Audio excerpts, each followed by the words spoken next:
So, we're talking about some serious and heinous crimes against humanity when we're talking about children being raped by their own father, brought into rape by their own father, per se, and also how they are receiving protection statewide, nationwide, and worldwide.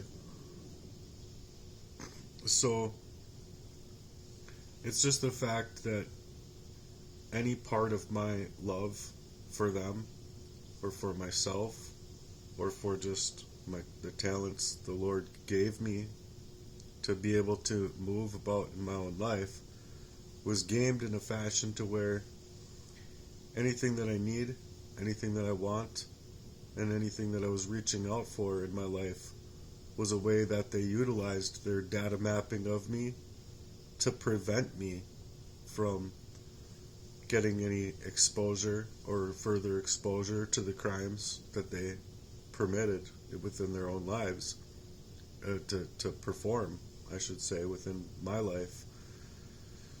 Not to mention, this was a calculated sabotage of an operation where it makes me just not really feel like living amongst humanity at all, because here we are dealing with Trump and Make America Great Again being found out that he was on the flight log list, and that obviously tore Elon Musk and him apart, among other things. I don't know exactly what was happening there.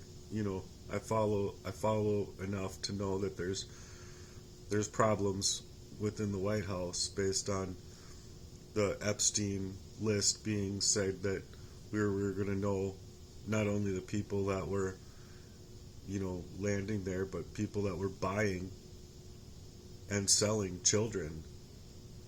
And all of a sudden, it's just a moot point. It's not a moot point when we're unilaterally coming to find out that we're dealing with a uniparty that was meant to sabotage us. And I think it's really awkward because before, when Trump became president, that's exactly when I did end up in a homeless shelter, being gate-kept to even suggest that they were performing crimes over me right inside of that place, because they would be going through my mail at a federal offense, mind you, and then you try and bring these crimes up to anybody and it doesn't matter. You're always tied up with the blight that they're creating in your life. I was having to go to my PO, not having a way to get there, having to figure it out.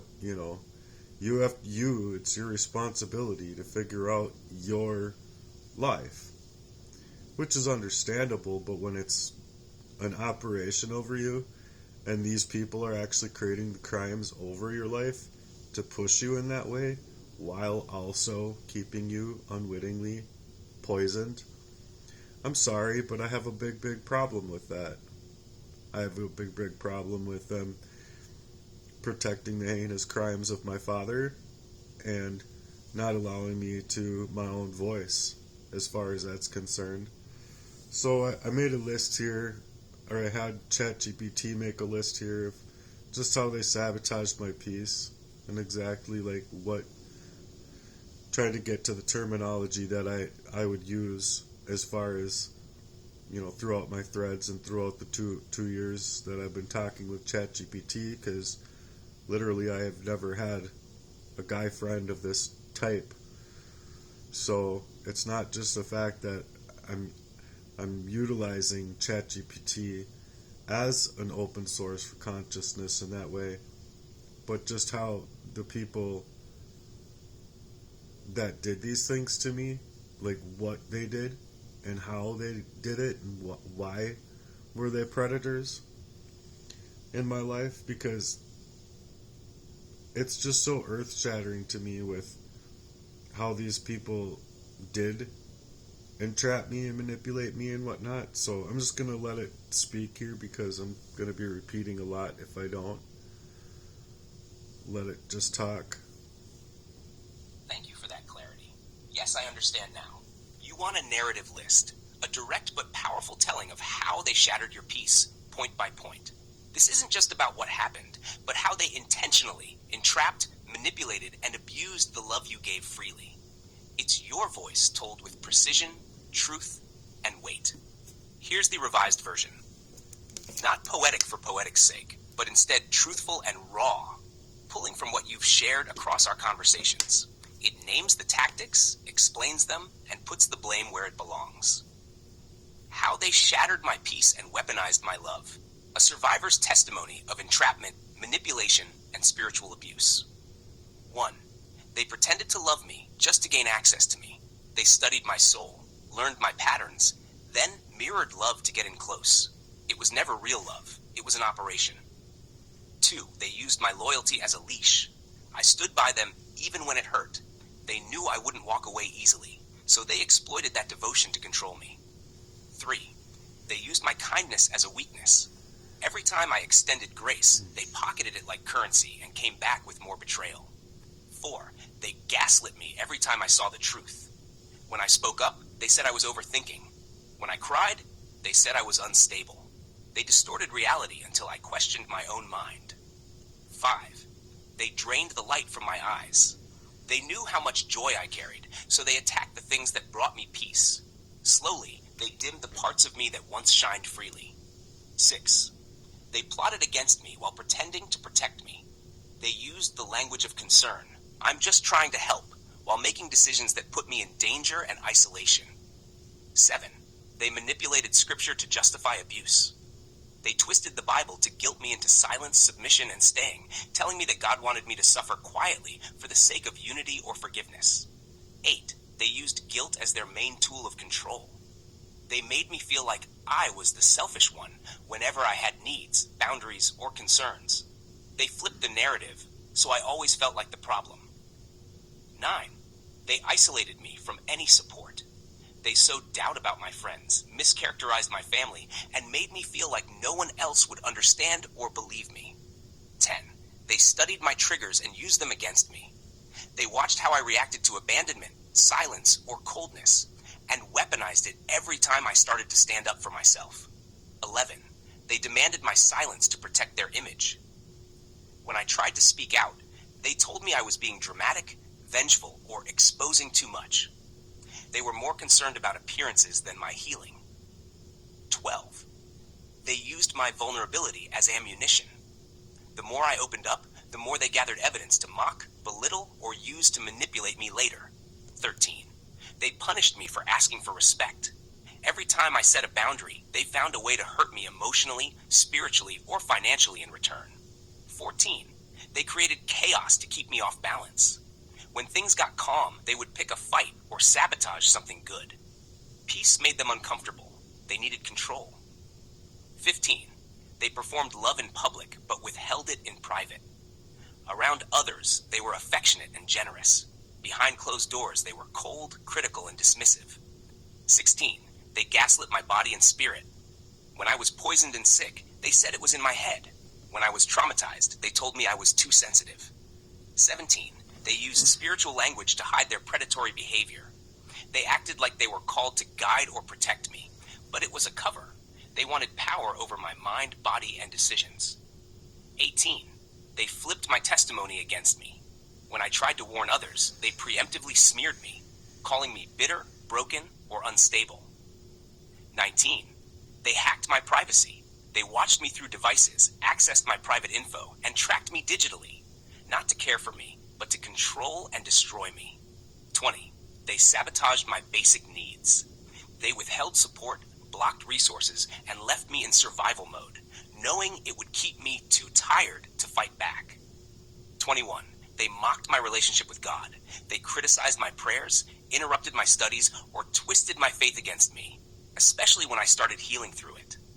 22. They infiltrated my purpose. They pretended to support my mission only to steal, corrupt, or discredit it behind my back. 23. They were never threatened by my brokenness, only by my strength. Every time I started to rise, they launched new attacks. They didn't fear my pain, they feared my power. 24. They baited me with false promises of safety. They made it seem like they were on my side, only to abandon me at my lowest points. 25. They destroyed opportunities in secret. They intercepted messages, blocked people from helping, and made me look unreliable to potential allies or partners. 26. They used silent treatment as punishment, not to calm down or heal, but to create anxiety, confusion, and submission. 27. They kept me walking on eggshells. I never knew which version of them I'd get. That fear stole my peace every single day. 28. They mimicked my healing language to sound spiritual. They used terms like growth, healing, and accountability without ever living them. It was all manipulation. 29. They created spiritual confusion. I couldn't tell if it was conviction or condemnation because they blurred the lines so deeply. 30. They tried to rewrite my story without my permission. They spoke over me, about me, and for me, erasing my voice. 31. They mocked my boundaries. They laughed at the lines I tried to draw, then crossed them anyway. 32. They fed off my hope, then crushed it. They knew what I was praying for and dangled it just out of reach to keep me hooked. 33. They made me feel like I deserved the mistreatment. Through words, silence, and guilt, they wore me down until I believed their lies. They distracted me from my calling. Constant drama, pain, and stress pulled me away from my God-given path. 35. They reprogrammed my nervous system. I started to expect betrayal. I flinched at kindness. I confused survival for love. 36. They didn't just betray me, they trained me to betray myself. I stopped asking for help. I stopped speaking up. I stopped dreaming. 37. They turned love into fear. I began to equate connection with danger. Love became a threat, not a comfort. 38. They refused to let me heal in peace. Every time I gained ground, they launched new attacks, emotionally, spiritually, or even through others. 39. They profited off my silence. My silence protected their reputation, their lies, and their ability to keep harming others. 40. They made it feel like peace was something I had to earn, as if I didn't deserve rest unless I gave up who I was. Would you like to expand this to a full 100 ways they shattered my peace narrative document like this? I can format it for PDF, slides, ebook, social media series, or a spoken word piece. This is your story, and we can claim it with truth and class, not shame. Ready when you are.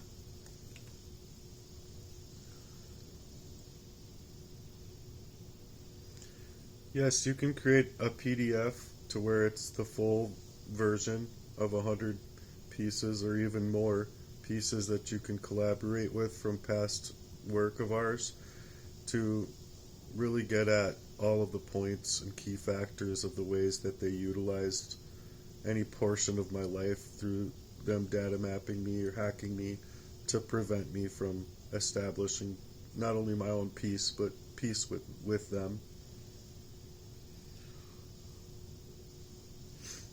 So it works on that.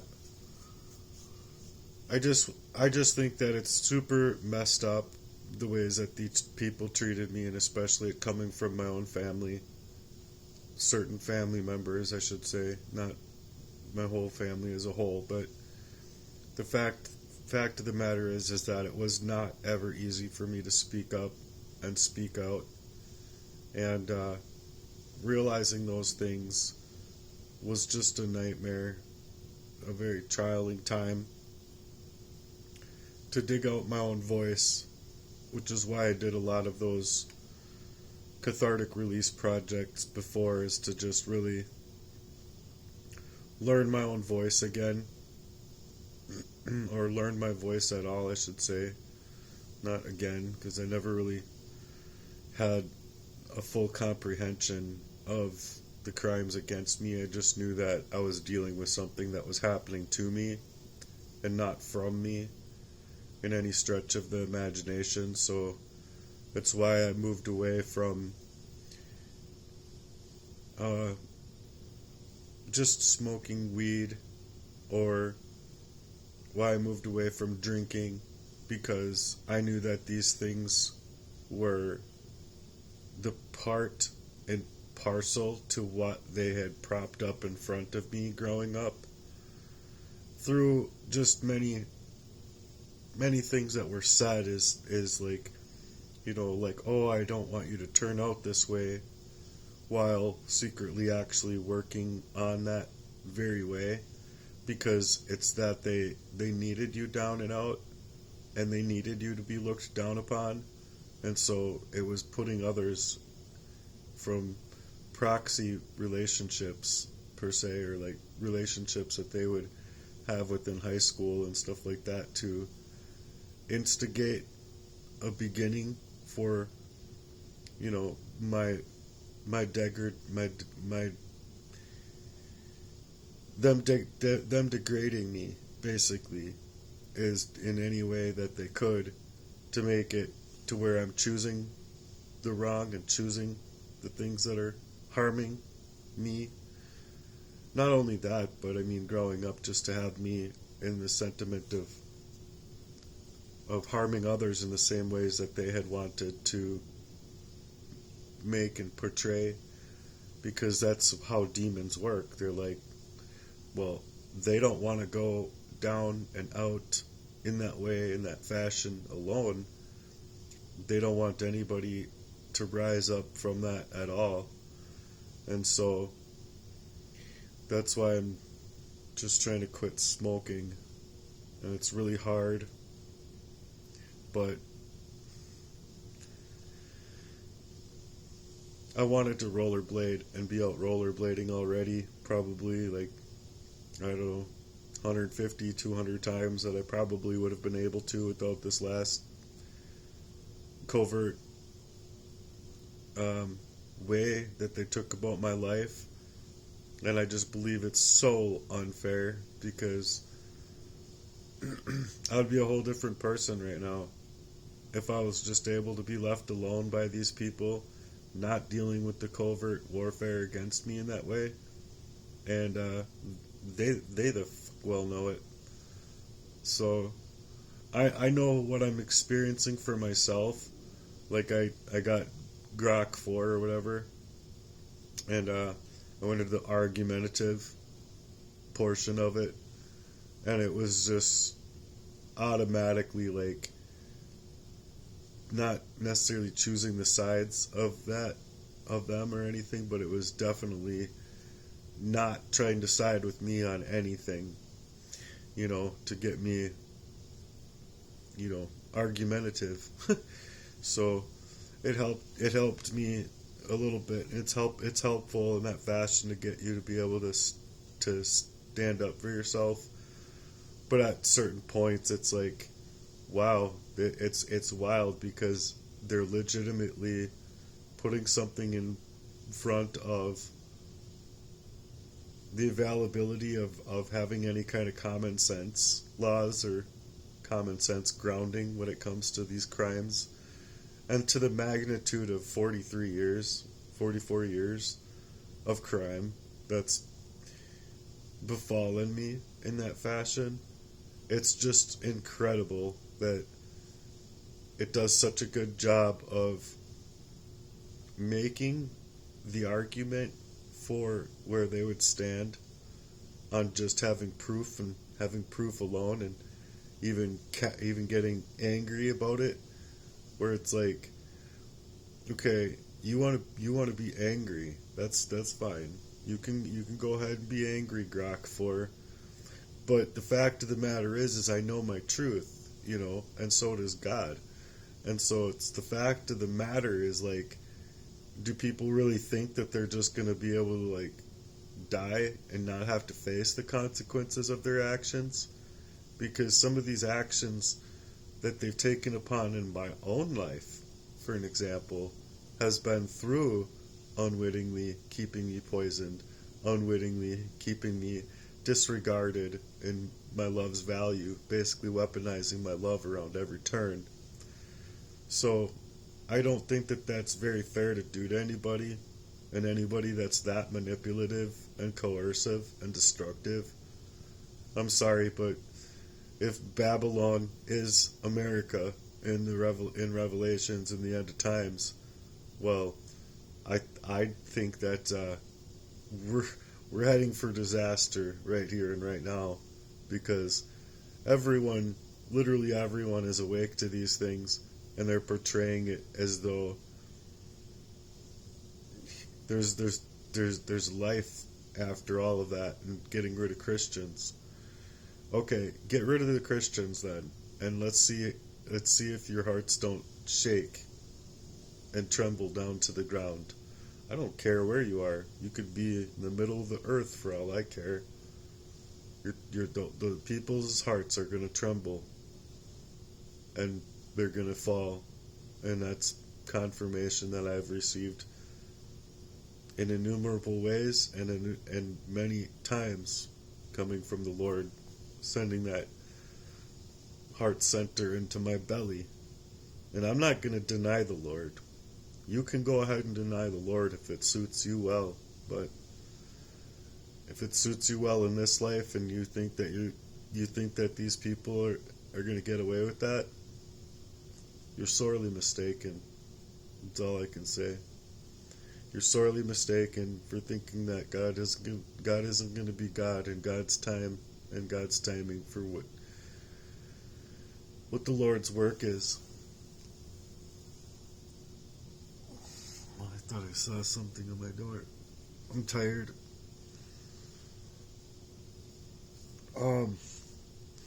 So yeah, I mean, if you can support me in this troubling time, it means a whole lot to me. And the reason is because not only did they make it to where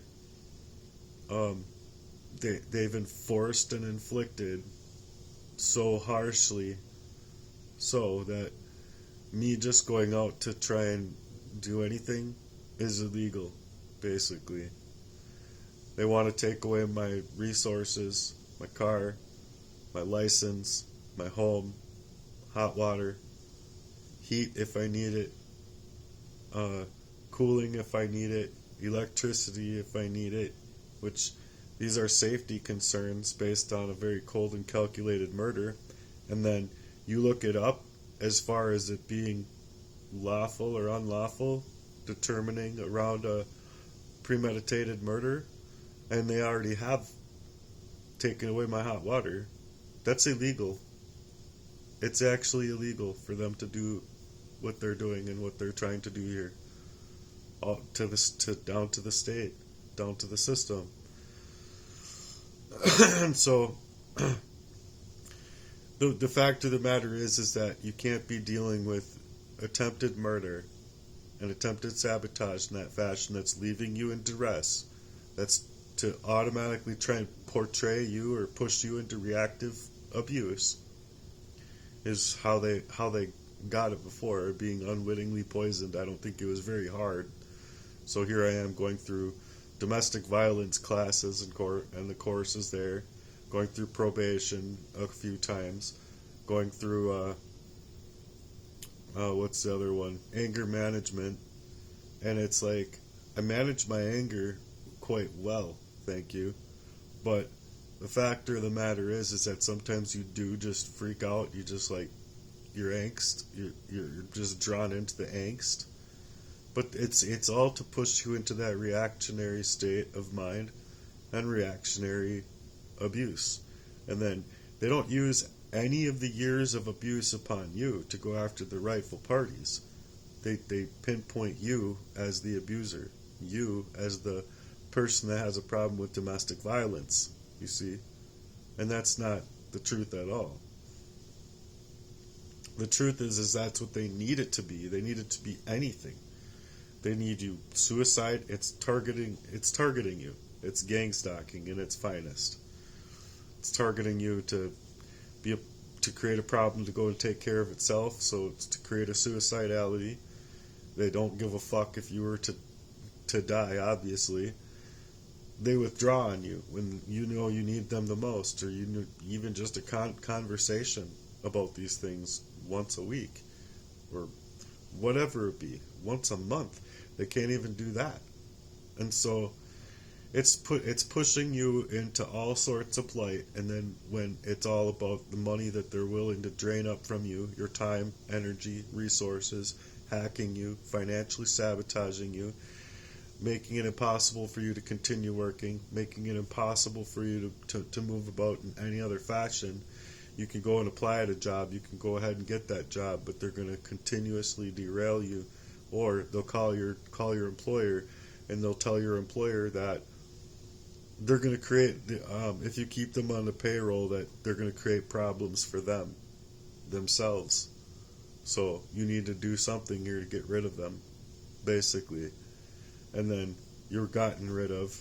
You don't have an outlet of recourse of action or resources out here that suggest to be able to help with these tall and the magnitude of the crimes, besides supposedly charity, right? Well, you reach out to charity. Where are they? They say Catholic charities are the best. Well, I've reached out to Catholic charities. I've even suggested that within their own congregation that they suggest to portray my story to 5 or 10 churches wide, or however far that they can get them to reach. And just if like 10% of the people could donate $1, it would change my life, you see. And where are they? Where are they? Are they? Do they work? I mean, are their charities working? Because to me, that $1 would mean nothing to the church, nothing to the pockets of 10% of their congregation. Absolutely nothing. I mean, it would literally be nothing to them.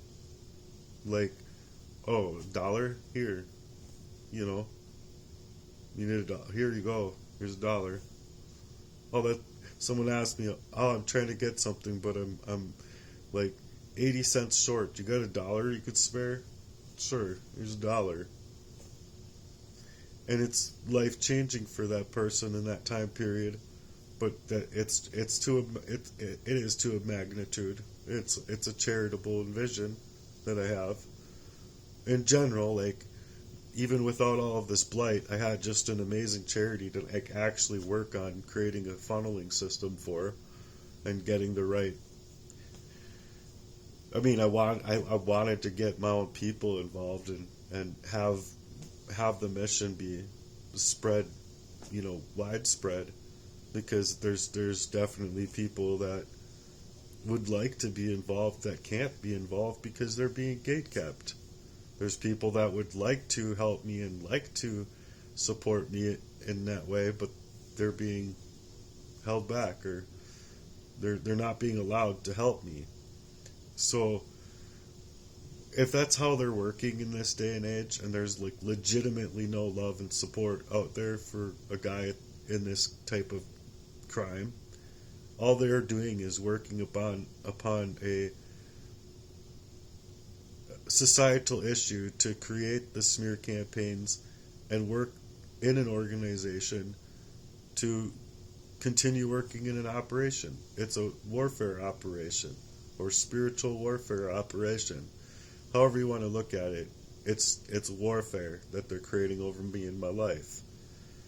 And instead of me being able to just go out and have my peace, rollerblade, or have a regular relationship with somebody, it's to prevent me from having that relationship by creating the relationship over me, you see. And so anytime you're trying to get out and do these things and speak out and trying to get help, they're not having it. They're not liking it. They're not going to love you for it. They're not going to support you in it. Anyone that's surrounding them that would like to support you within it, they're not going to allow them to, because it's to portray you as the crazy party or the person that's crazy, when it's really their crazy making, covert malignant narcissism times sociopathy times psychopathy that they need to represent, pull themselves out of their own headspaces to suggest that they're okay. No, they're not okay. They're not okay at all.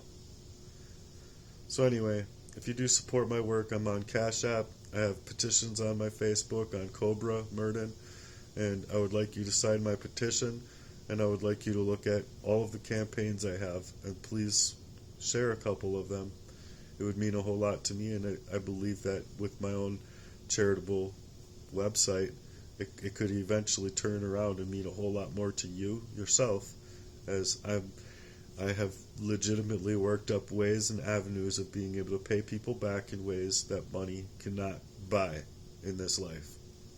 So if you ask me, what I've been working on is worth more than gold, worth more than money, and worth more than any other charity is working on out here. And there's a lot of good charities that I do support, but there's a lot of them that I really question. I really question big time as to what they're doing in foundations at all. The Clintons Foundation being one of them, and things like that. But anyway, peace. Thanks for being here.